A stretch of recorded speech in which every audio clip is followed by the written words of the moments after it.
Is Hi-Rez making pay-to-win skins? Is a very clickbaity title, but it opens up a quite interesting topic, especially this patch, as something has really snuck past the radar. I didn't actually notice this issue until I was pointed it out. And thanks to Evie, one of the Discord mods on the Joshino Discord, and also a YouTuber themselves, for poking me and being like, Josh, do this video. Do the Hi-Rez making some pay-to-win skins on the Bewitched Evie skin, and do it now. And honestly, I didn't notice the issues with the Bewitched Evie skin to begin with.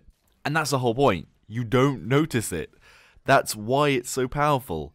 I actually, now aware of it, find its silence much less noticeable against enemies rather than using it. Either way, here's some footage from the perspective of the Bewitched Evie. I know it's been very confusing, but the short of it is, the Bewitched Evie is quite silent. So you'll be able to notice that here.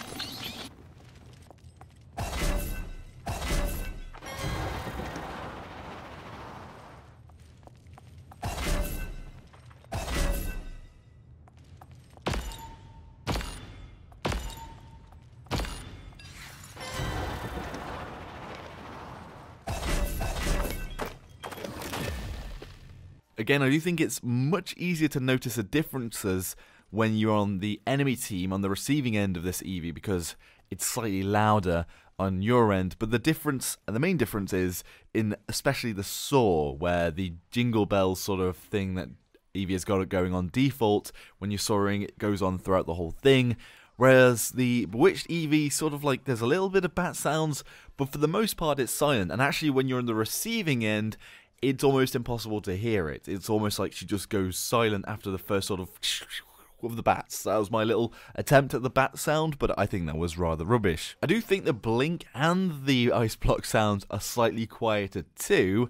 And honestly, the main thing that they need to do is make sure that the bat sound is slightly louder, or they add, I mean, in a horror theme on Evie, you'd think that, well, we could add sort of like funeral bells or some sort of like church creepy sort of bell theme going on whilst you're flying around. The main point I'm making here is that there is clearly an unfair advantage for an Evie that picks up the Bewitched skin over an Evie that has the default skin. Now, again, the title is a bit clickbaity, but at the end of the day, pay to win, somebody can buy this skin and they have a slight advantage. Do they win? Probably not. Is Evie still that great this patch? Outside of casual games and outside of maybe the early brackets in ranked? Probably not.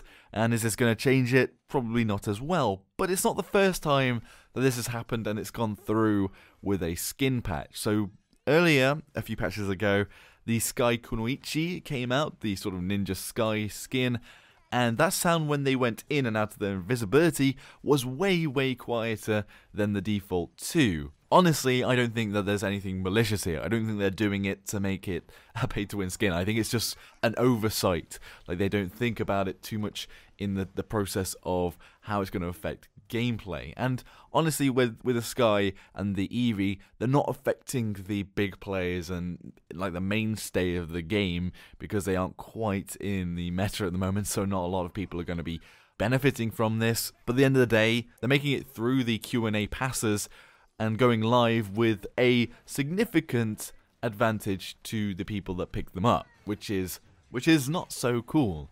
I have actually seen quite a few people complaining on Reddit about how many skins are coming out from Hi-Rez and how they are focusing on quick releases and updates. I don't think that's really a problem. In honesty, the skins in this game, it's a free-to-play game. The more cosmetic stuff, the more stuff they have out to sell, the more money they can make without having to latch it onto a grinding system. And like the Essence system, everybody hated and they watered down lots because everyone complained. What's going to keep that from happening or getting bigger is the skins themselves and the cosmetics and things that are outside of gameplay effects, apart from these ones. Honestly, I think it's just a bit of an oversight, not thinking things through all too greatly. But this should be something that is definitely picked up at the QA stage, because it isn't really on. But there is also a general argument as to how much a skin affects gameplay at any level. I mean, any sort of change in coloration, any change in the way you look could affect how players interact with you, how people try and interact with head hitboxes and things like that. For example, I find it very difficult to fire at the Androxus with the antlers on, because I find them so off-putting. When I look at an Androxus with antlers on, I find it hard to aim at the head, because I'm not sure exactly where the head hitbox ends and where it begins because of those silly antlers. I mean, there's not so many of them anymore because they were a Christmas-specific skin exclusive, but that stood out for me.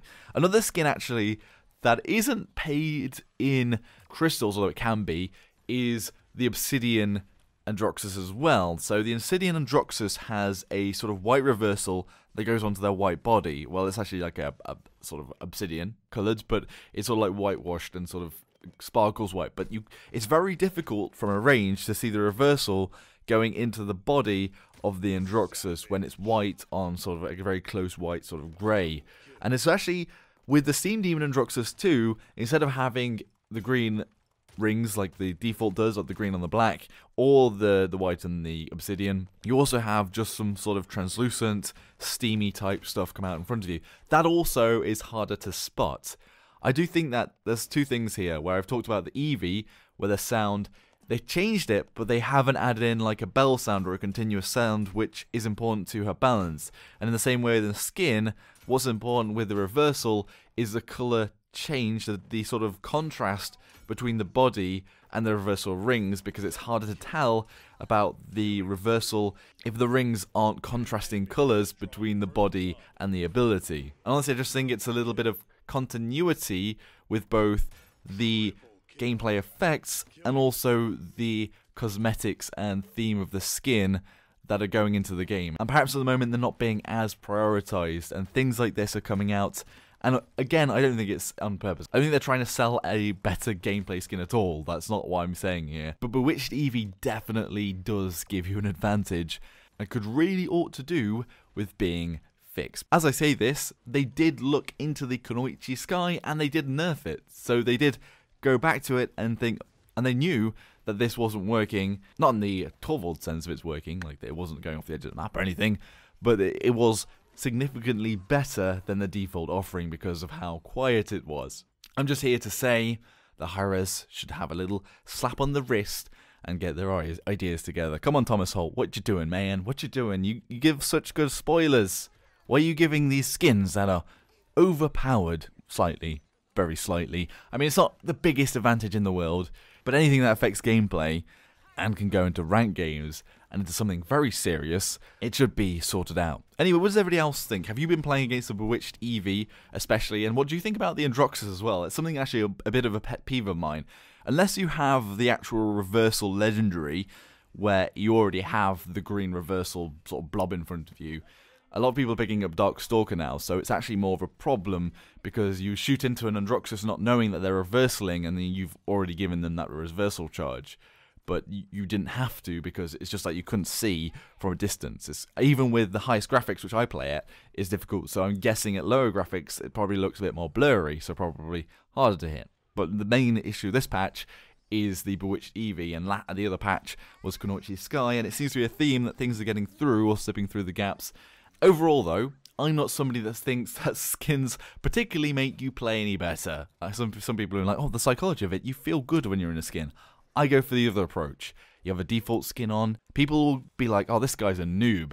So once you start owning them, then they're going to be getting annoyed. They're like, oh dear, this noob's owning us now. Or they'll look at you and be like, this guy's not got any money. He's not ground anything out. I need to lower my guard to them. I'll focus on the other champions that look much more flamboyant and bombastic and colourful. And that's where you trap them, you get them, you take them out. That's my little opinion on skins anyway. What's all your thoughts about skins? Do they make you better? Or do you go for the sneaky snake approach? Not the Meldamba snake, but just the sneaky weaky approach. Be sure to let me know your thoughts in the comment section below. If you enjoyed the video, hit that like button, subscribe for more of my content, and I'll see you all next time. Thanks for watching, everybody. Joshino.